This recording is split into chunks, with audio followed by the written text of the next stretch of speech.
میرا دل بدل دے. السلام علیکم ورحمۃ اللہ وبرکاتہ. نحمدہ ونصلی علی رسولہ الکریم. بسم اللہ الرحمن الرحیم. میرے دوستوں، بھائیوں، بزرگوں،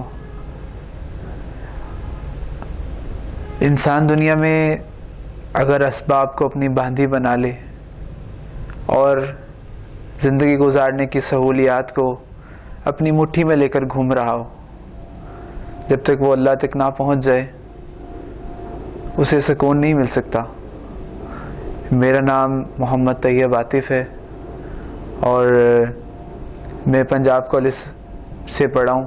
وہاں سے ICS کیا، پھر BCom بھی پنجاب کالج سے کیا اور ابھی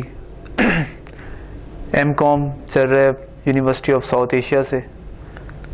تو جیسا آپ میری زندگی کو دیکھ رہے ہیں، اس سے پہلے میری زندگی بالکل مختلف تھی، بالکل 90 ڈگری اپوزٹ.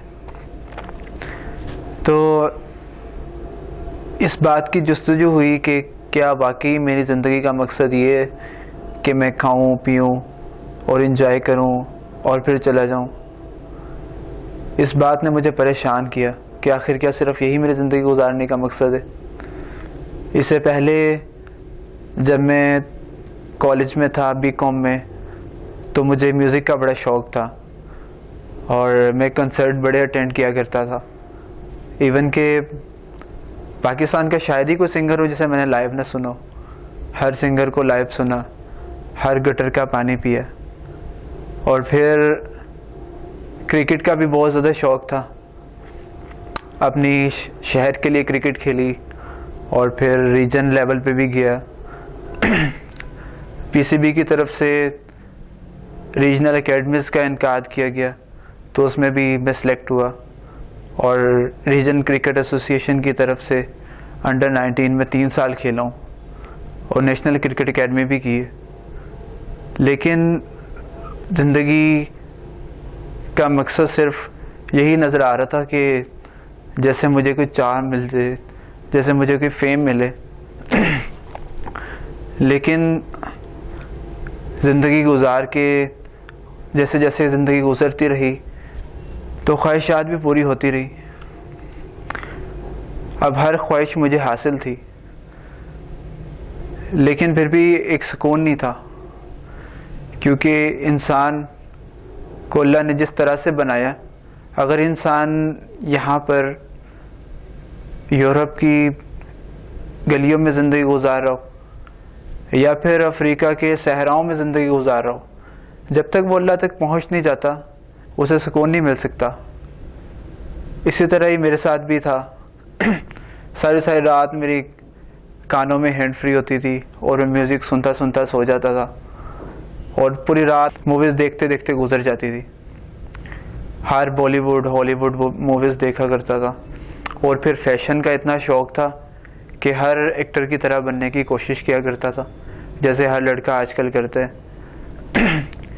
لیکن اللہ تعالیٰ کا بڑا فضل کرم احسان ہوا کہ اس نے مجھے مرنے سے پہلے مجھے میری زندگی کا مقصد بتا دیا کہ آخر کیا صرف میری زندگی کا مقصد یہی ہے کہ میں ایسے ہی زندگی گزار کے چلا جاؤں یا کچھ اور بھی ہے. حالانکہ میرے اندر کوئی فکر نہیں تھی کہ میں اس چیز کو ڈھونڈتا، لیکن بس اس خالق کا احسان ہے.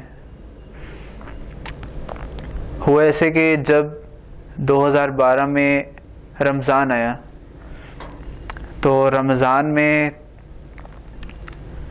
ویسے ہی جب پہلے بھی رمضان آیا کرتا تھا تو میں کافی زیادہ نیک ہو جایا کرتا تھا اور نمازیں وغیرہ شروع ہو جاتی تھیں.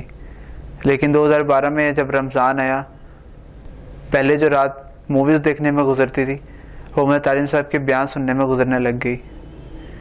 روز ان کا کوئی بیان ڈاؤن لوڈ کرتا اور پھر سنتا.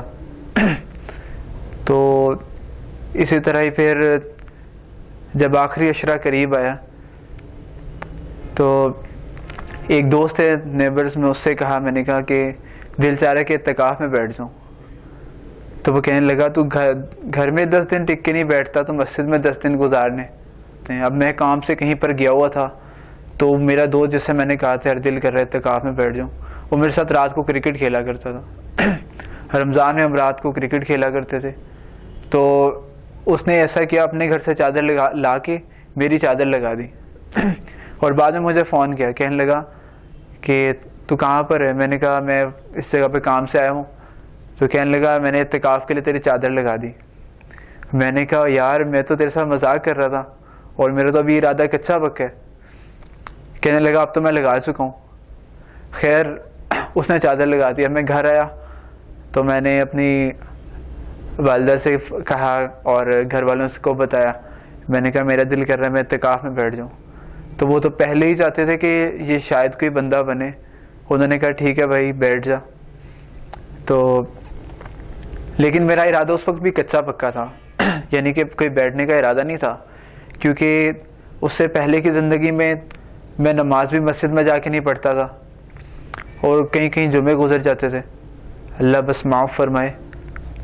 اور میوزک میرے اندر ابھی بھی اتنا رچا بسا ہوا ہے کہ اگر بھی ابھی بھی انگلش گانوں کے جو پورے لیرکس ہوتے تھے وہ مجھے سارے یاد ہوتے تھے. اور ابھی بھی اگر کوئی گانا میرے سامنے چل رہا ہو تو اللہ مجھے معاف فرمائے, وہ میرے دماغ میں ابھی بھی گھوم رہا ہوتا ہے کہ یہ میں نے فلانی جگہ پہ سنا تھا اور فلانے وقت میں سنا تھا. اور اس کے ساتھ ساتھ جیسے آپ کو پتہ ہی ہوگا کرکٹرز کی زندگی کیسی ہوتی ہے. انڈر 19 جب میں کھیل رہا تھا تو ہمارے اسٹے 3 اسٹار 5 اسٹار ہوٹلس میں ہوا کرتے تھے. تو وہاں کی زندگی بھی دیکھی ہوئی تھی, تو وہاں پہ وہ لگژریس زندگی وہ بھی دیکھی.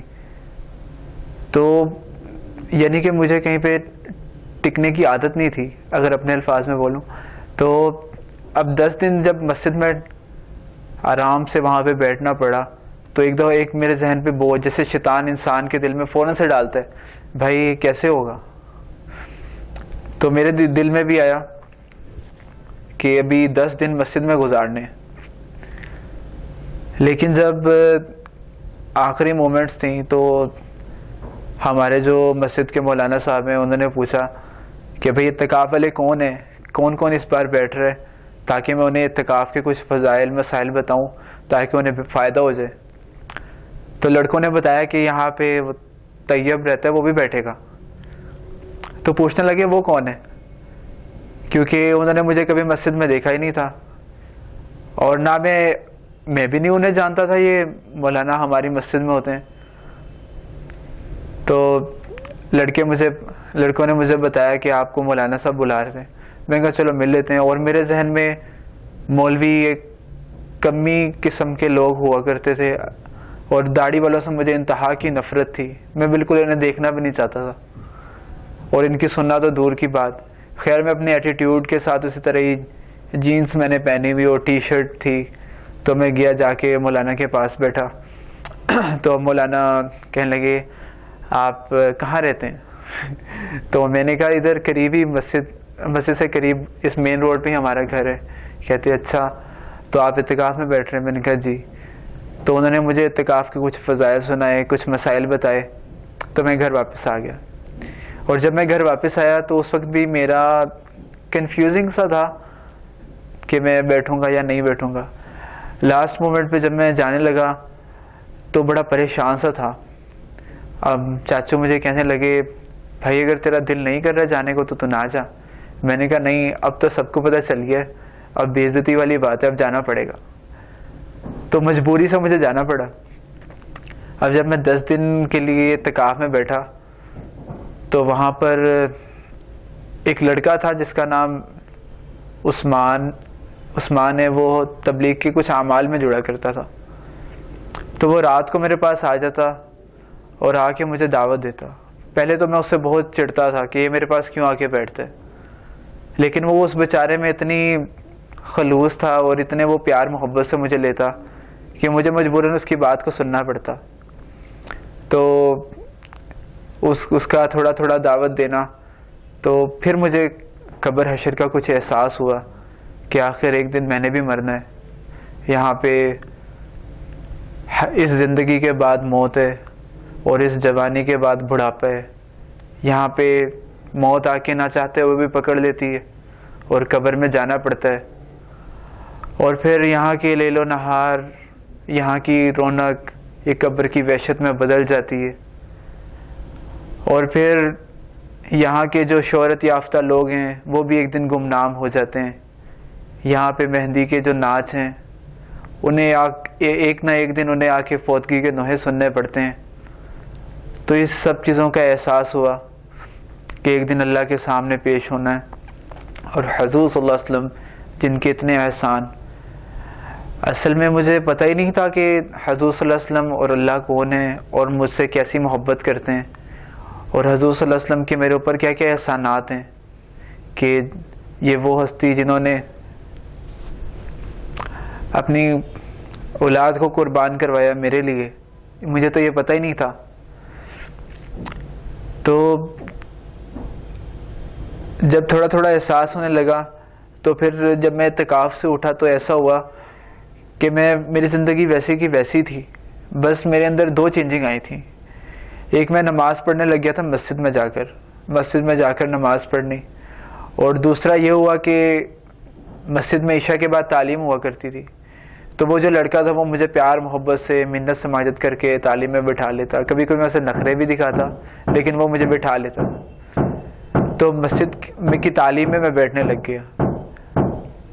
پھر اس وقت سپٹمبر میں آئی تھنک سو رمضان آیا تھا، اور پھر اکتوبر بھی اس میں آیا. اکتوبر کا جو 2 ہفتے گزر چکے تھے اور باقی کے 2 باقی تھے، تو تیسرا ہفتہ تھا اکتوبر کا آئی تھنک سو. تو ایک لڑکے نے مجھے کہا یار ادھر ہمارے یہاں مرکز ہے، یہاں پہ شب جمعہ ہوتی ہے تھرسڈے نائٹ کو، تو تم بھی ہمارے ساتھ چلو. پہلے تو میں نے اسے ٹال دیا کہ ٹھیک ہے یار نیکسٹ ٹائم جاؤں گا. پھر آخر میں اس کے ساتھ ایک دن چلا گیا. وہاں پر جا کر میں نے بیان سنا تو مجھے پہلے تو ماحول سے میں مانوس نہیں ہوا، کیونکہ جس ماحول سے میں نکلا تھا تو مجھے سب لوگ وہاں پہ بڑے الٹریٹ سے لگتے تھے کہ انہیں تو زندگی کا کچھ پتہ ہی نہیں ہے، یہ بس اسے ہی ساری زندگی سمجھتے ہیں، حالانکہ دنیا تو چاند پر پہنچ گئی. تو پھر اللہ کا کرنا ایسا ہوا کہ دوست شب جمعہ میں نے اٹینڈ کی دوست کے کہنے پر، اور انہوں نے مجھے بہت محبت دی. ان کی محبت کا یہ فائدہ ہوا کہ جب اکتوبر گزرا اور نومبر ہے، تو نومبر میں ادھر رائیونڈ کا اجتماع تھا. یہ لوگ مجھ سے کہنے لگے کہ تم رائیونڈ کے اجتماع پہ چلو. میں نے کہا میں تو کبھی نہیں جاؤں گا. خیر میں ایک دن گراؤنڈ میں کرکٹ کھیل رہا تھا، اپنی پریکٹس کے لیے گیا ہوا تھا. تو یہاں پر ہمارے کلب کا ایک لڑکا تھا، حارث بھائی ان کا نام ہے. تو بڑی غلط ان کی زندگی تھی، پھر اللہ نے تبلیغ کی برکت سے زندگی کو بدلا اور بڑی ان میں چینج آئی. پھر وہ مولانا طارق صاحب کے مدرسے میں چلے گئے. تو اللہ کا کرنا کہ ایسا ہوا کہ وہ گشت کرتے کرتے ہمارے کلب میں آ گئے. کلب میں آئے تو انہوں نے بات کی تھوڑی سی. تو بات جب کی اس کے بعد انہوں نے کہا کہ دیکھو کہاں سے لوگ آ رہے ہیں رائیونڈ کے اجتماع پہ، کوئی کہیں سے آ رہے کوئی کہیں سے آ رہے، تو تم بھی ہمارے ساتھ چلو. تو میں نے کہا حارث بھائی میں ایک شرط پہ جاؤں گا. کہنے لگے کیا؟ اب مجھے پتا تھا کہ ان کا مولانا سے کوئی کچھ نہ کچھ تعلق ہے، کسی نہ کسی کے ریفرنس سے. تو کہنے لگے کیا؟ میں نے کہا مجھے مولانا طارق صاحب سے ملنا ہے. مولانا سے ملنے کا شوق اس وجہ سے ہوا کہ میں رمضان میں رات کو جو رات میری موویز دیکھنے میں گزرا کرتی تھی وہ مولانا کے بیان میں. تو مجھے ان سے صرف میں اپنی پوری زندگی میں سب سے پہلے میں کسی سے متاثر نہیں ہوا، کسی مولوی سے میں متاثر نہیں ہوا، کسی داڑھی والے سے متاثر نہیں ہوا. سب سے پہلے میں مولانا طارق میں سب سے متاثر ہوا ہوں. اور ان کی مجھے سب سے زیادہ جس بات نے اٹریکٹ کیا وہ یہ تھی کہ مجھے یہ لگا کرتا تھا کہ جیسی میری زندگی ہے میری درندوں والی زندگی ہے اور میری تو بخشش ہوگی نہیں، لہٰذا ایسا کرنا چاہیے کہ زندگی کو فل ٹائم انجوائے کرو، اور جو مرنے کے بعد ہوگا وہ دیکھا جائے گا. اب ظاہر ہے آخرت میں تو میرا کوئی حصہ ہے ہی نہیں، اور جو دنیا ہے اسے جتنی کیش کر سکتا ہوں کیش کرو. یہ اس تھیوری میں زندگی گزار رہا تھا. تو جب مولانا کو میں نے سنا تو مولانا ہر بیان میں توبہ کا ذکر کرتے ہیں کہ بھائی توبہ کرو، اللہ بڑا غفور الرحیم ہے، معاف کرے گا. تو ایک توبہ کی میرے اندر طلب پیدا ہوئی. مجھے بھی ایسا لگنے لگا کہ اللہ مجھے بھی معاف کر سکتے ہیں. اکثر واقعہ سناتے ہیں کفل کا، اور 100 لوگوں کا، ایک بندے نے 100 قتل کیے اور اللہ نے اسے معاف کر دیا. پھر قارون کا واقعہ سناتے ہیں. تو یہ جب میں نے واقعات سنے تو مجھے لگا کہ جب اللہ قارون کو معاف کرنے کے لیے تیار ہیں تو واقعی میں حضور صلی اللہ علیہ وسلم کا امتی ہوں، اور آپ صلی اللہ علیہ وسلم کا رونا دھونا میرے ساتھ ہے، تو یقیناً مجھے بھی معاف کر دیں گے. تو پھر ایک مولانا سے امپریس ہوا، اور دوسرا ان کے اخلاق کی وجہ سے کہ وہ کسی فرقہ واریت فرقے پہ بات نہیں کیا کرتے تھے. کیونکہ میں سب سے جو الجھا ہوا تھا وہ میرے دین سے دوری کی یہ بھی ایک وجہ تھی کہ مجھے فرقہ واریت سے بہت نفرت تھی. میں جس مسجد میں جاتا تھا تو ایک فرقے والے دوسرے کو برا کہہ رہے ہوتے تھے، دوسرے پہلے والے کو برا کہہ رہے ہوتے تھے، تو مجھے کوئی لگتا نہیں تھا، مجھے ایسا لگتا تھا میں جاؤں کہاں. تو مولانا کے سننے کے بعد انہوں نے ایک اسلام کو پیش کیا، تو اس وجہ سے ان سے محبت ہوگی اور ملنے کا شوق ہوا. تو حارث بھائی نے مجھے سائڈ پہ بلایا اور کہا دیکھو اجتماع میں مولانا بہت زیادہ مصروف ہوتے ہیں، لیکن تم میرے ساتھ چلو، میں کوشش کروں گا تمہاری ملاقات ہو جائے. میں نے کہا چلیں ٹھیک ہے. تو مجھے ابھی بھی یاد ہے ہم لوگ گئے تو پہلے دن جاتے ساتھ ہی انہوں نے میرا بستر لگایا اور میں سو گیا. اور پھر دوسرا جب دن آیا تو ہم مولانا سے ملنے کے لیے ان کے وہاں پر گئے. تو حارث بھائی نے خادم سے کچھ بات کی کہ لڑکا آیا ہوا ہے، اس کو توبہ کا شوق ہے اور کافی اس کی ایسے زندگی ہے. تو ان کے خادم مولانا وسیم صاحب بہت ہی اللہ کے نیک ولی، اللہ ان کی زندگی میں برکت دے. تو انہوں نے کہا بھئی ابھی تو مولانا آرام فرما رہے ہیں، آپ ٹھہر کر آ جائیں. خیر وہ دن بھی گزر گیا. اب آخری دن تھا اجتماع کا، کل کو اگلے دن ہماری واپسی تھی. تو حارث بھائی مجھے لے کر گئے تو ظہر کے بعد کا وقت تھا. ظہر کے بعد جب ہم گئے تو مولانا سوئے ہوئے تھے. پھر جب ہم وہاں پر پہنچے تو وہ خادم مجھ سے کہنے لگے بھائی آپ حارث کے ساتھ کل بھی آئے تھے، آج بھی آ گئے، آپ کو کیا لگ رہا ہے حارث آپ کی ملاقات کروائے گا؟ میں نے کہا جی بالکل. کہنے لگے حارث آپ کی ملاقات نہیں کروائے گا. میں نے کہا تو آپ کروائیں گے؟ تو وہ کہنے لگے نہیں میں بھی نہیں آپ کی ملاقات کروا سکتا. میں نے کہا پھر ایسا کون ہے جو کروائے گا؟ تو کہنے لگے کہ آپ کی ملاقات اللہ کروا سکتے ہیں. تو ان کی بات اللہ سے مانگنا کبھی کسی نے بتایا نہیں تھا، تو مجھے بڑی عجیب لگی. میں نے کہا یار اللہ کیسے کروائیں گے، یہ لوگ ہیں انہوں نے کروانی. کہتے آپ ایسا کریں، آپ وہ سامنے وضو کی جگہ جا کر وضو کریں اور جا کر 2 نفل پڑھیں اور اللہ سے مانگیں یا اللہ میری ملاقات ہو جائے. میں نے کہا ٹھیک ہے چلا جاتا ہوں. تو جا کر میں نے ظہر کے بعد 2 نفل پڑھے اور جا کے میں نے اللہ سے دعا کی. لیکن واللہ میرے دل میں یہی تھا کہ میری ملاقات یہ لوگ ہی کروائیں گے، ایسے ہی مجھے نفلیں پڑھوائی جا رہے ہیں. لیکن پھر انہوں نے مجھے یہ کہا کہ عصر کے بعد مولانا فارغ ہوں گے تو عصر کے بعد میں آپ کو اندر بلاؤں گا. میں نے کہا ٹھیک ہے. عصر کے بعد کا جب وقت آیا تو مولانا سے میں ملنے کے لیے بڑا بےتاب تھا کہ ان کی وجہ سے میری زندگی میں تھوڑا تھوڑا چینج آ رہا تھا. میں نماز پڑھنی ان کی وجہ سے شروع کر دی تھی اور میں نے بڑے بڑے گناہ کرنے چھوڑ دیے تھے. جیسے میں نے میوزک سننا تھوڑا بہت کم کر دیا تھا، آلموسٹ نہیں سنتا تھا، اور موویز دیکھنا بھی بالکل چھوڑ دی تھی. لیکن اسی طرح ہی جینز وغیرہ پہنتا تھا، ٹی شرٹ. مجھے برانڈز کا بہت شوق تھا تو میں بڑا برانڈ کانشیس تھا. تو لیکن پھر وہ تھوڑا تھوڑا جو چینج آ رہا تھا اس سے میں اس پرسنالٹی سے ملنا چاہ رہا تھا جس پرسنالٹی کی وجہ سے چینج آ رہا تھا، حالانکہ انہیں بھی نہیں پتا ہوگا. تو جب عصر کے بعد کا وقت آیا تو مولانا سے ملنے کے لیے کوئی آ گیا قدرتی طور پر. تو میں پریشان، میں نے کہا یار اب بھی کب جائیں. اور وہ تھی بھی کوئی ایسی پرسنالٹی، کوئی بڑے لوگوں میں سے ہی تھے. تو اس کے بعد جب وہ ابھی بیٹھے مولانا کے پاس، ایسے ہی وقت گزرتے گزرتے مغرب کا وقت ہو گیا. اب میں نے کہا بھائی اب مغرب ہوگی، ابھی عشاء ہو جائے گی، اب تو میری ملاقات نہیں ہو پائے گی.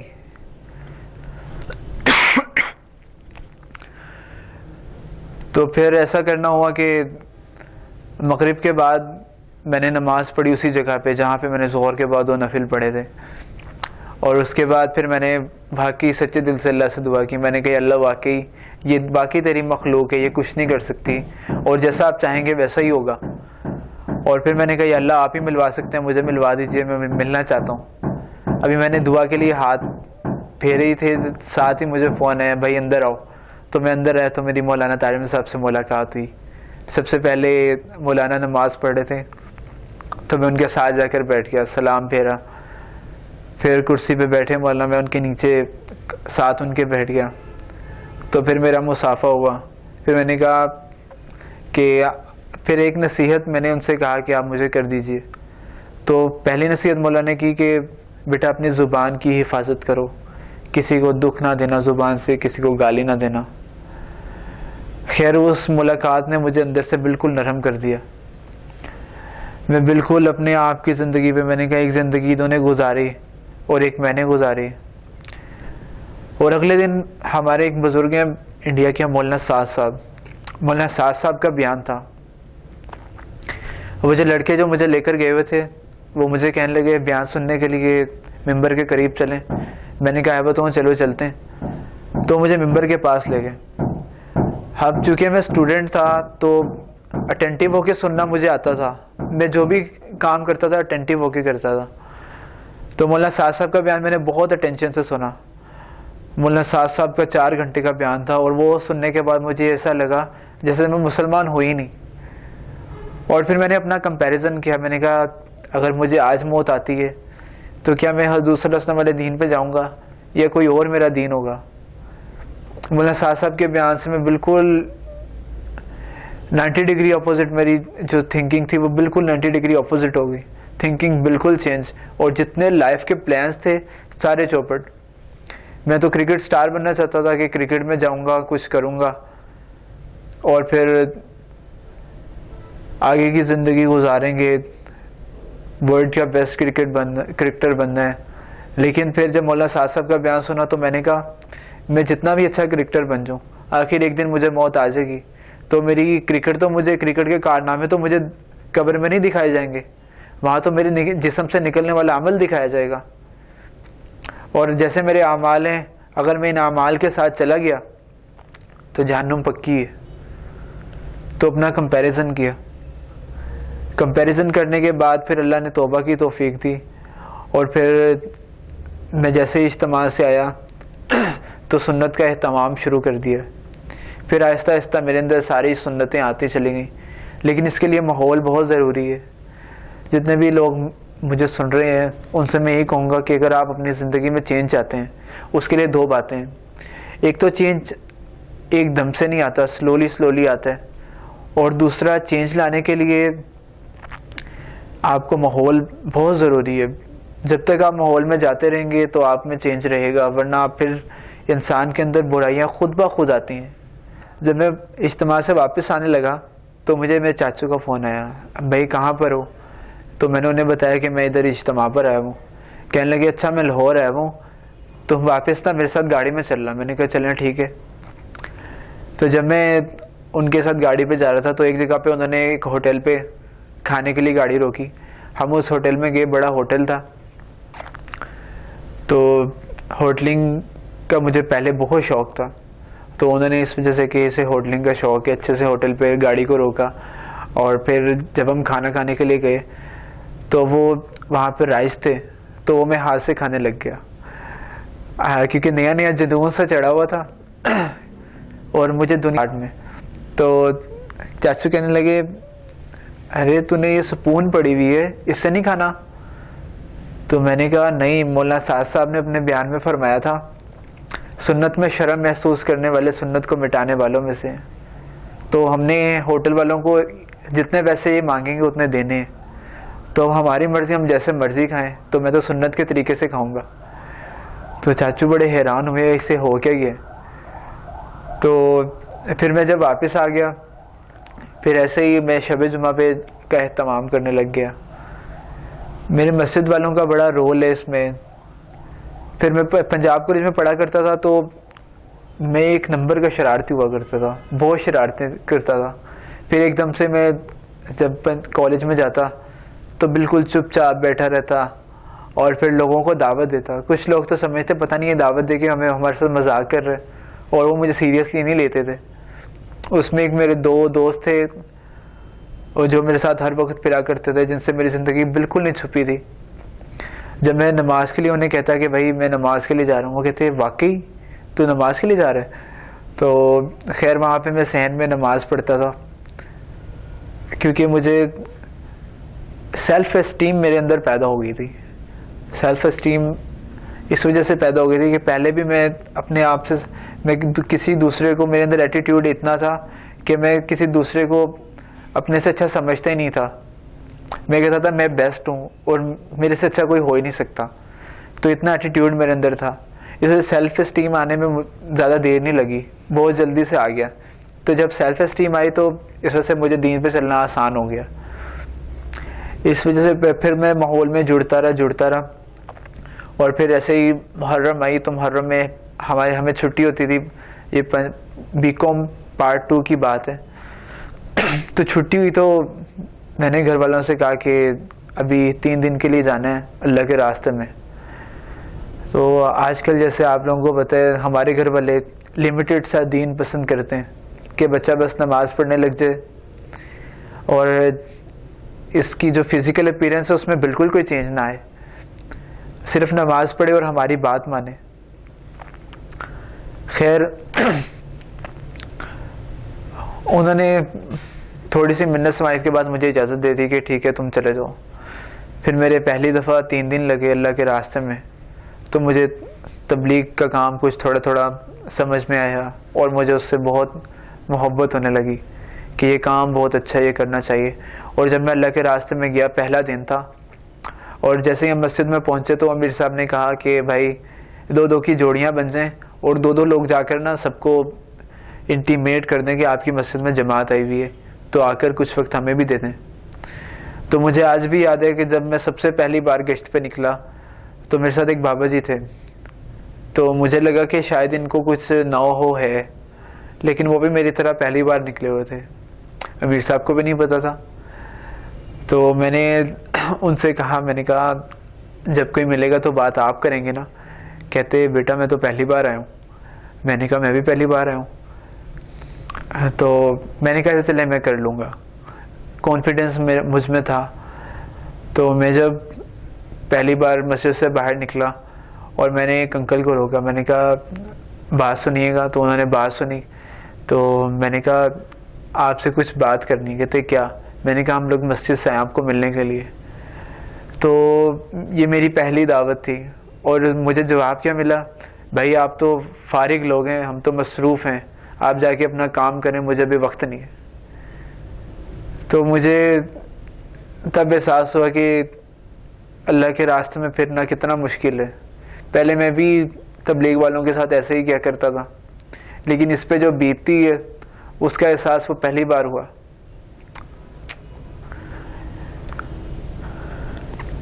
کہ لوگوں کے گھروں پہ جانا، ان کی منت سماجت صرف ان کے فائدے کے لیے کرنا کتنا مشکل ہے. اور اس پر اللہ کیا دیں گے؟ اس پر اللہ کا وعدہ ہے کہ نبیوں کے ساتھ حشر فرمائیں گے. خیر میرا پہلا سے روزہ لگا. پہلے سے روزے کے بعد پھر میں شب جمعہ پہ جاتا رہا اور پھر ہر مہینے سے روزے کی ترتیب بنتی رہی. پھر میں ہر مہینے 3 دن لگاتا تھا. پھر فیملی میں جب میری تھوڑی داڑھی آنے لگی تو گھر والوں نے بھی کہنا شروع کیا کہ ابھی سے داڑھی، اور دوست بھی پیچھے پڑے کہ تو مولوی بن جائے گا. اور میرے ذہن میں بھی پھر کچھ باتیں آنے لگی کہ بھائی جب مولوی بن جائے گا تو لوگ تجھے ملا کہیں گے، تیری بے عزتی ہوگی اور کوئی تیرا معاشرے میں مقام نہیں ہوگا. لیکن اللہ کی قسم یہ سب غلط باتیں. مجھے اللہ نے جتنی عزت تبلیغ میں لگنے کے بعد اور دین پہ آنے کے بعد دی، پہلے مجھے نہیں ملی. اور جب انسان اخلاص کے ساتھ، اخلاص کا دعویٰ تو خیر کوئی نہیں کر سکتا، لیکن جب اللہ کی رضا کے لیے انسان بدلتا ہے تو اللہ تعالیٰ ایسا نہیں ہے کہ انسان اللہ کے لیے محنت کرے اور اللہ اسے اور ذلیل کرنا شروع کر دیں. ایسا ہرگز نہیں ہوتا. جو انسان اللہ کے لیے گرتا ہے اللہ اتنا ہی اسے اٹھاتے ہیں. تو بس یہی میری کارگزاری تھی کہ اس طرح میری زندگی میں چینج آیا دعوت کی برکت سے. اور جتنے لوگ سن رہے ہیں انہیں میں یہی کہوں گا کہ خدا را اب ہم بس کریں، اور کتنا ہم اپنے نبی کے طریقوں کو چھوڑیں گے اور ان طریقوں کو چھوڑ کے زندگی گزاریں گے۔ آخر ایک دن موت ہے۔ آج ہم موت کو سننا بھی نہیں چاہتے، موت کا نام نہیں سننا چاہتے، تو نہ چاہتے ہوئے بھی آ جاتی ہے۔ اور یہ میں یہی کہوں گا کہ یہاں کی رونق سے دھوکہ نہ کھائیں۔ ایک دن آئے گا کہ قبر سے اٹھا کے جب ہم شیشہ اگر دکھا دیا جائے تو ہم خود اپنے وجود کو پہچاننے سے انکار کر رہے ہوں گے۔ جن کی آنکھوں کے بارے میں کہا جاتا ہے کہ یہ تو کٹورے بھری آنکھیں ہیں، 4 دن کے بعد اگر قبر کو کھول لیا جائے تو انہی آنکھوں کو کیڑے کھا لیتے ہیں۔ اور جس لباس پہ انسان فخر کر رہا ہوتا ہے، یہ میرا برانڈڈ لباس، یہ فلانی بوتیک سے لیا، یہ فلانے برانڈ کے، کل اسی کینچی سے کاٹ کے آپ کو کفن پہنایا جا رہا ہوتا ہے۔ یہی اس حقیر دنیا کا انجام ہے۔ اس نے کسی کو بھی نہیں چھوڑا۔ یہاں بڑے بڑے بادشاہ چنگیز خان جیسوں کی قبروں کے نشان مٹ گئے، تو آپ اور میں کیا چھوٹے چھوٹے لوگ ہیں۔ تو بس اللہ تعالیٰ ہمیں بھی آہستہ آہستہ سنت پر چلنے کی توفیق عطا فرمائے اور اس پہ استقامت دے۔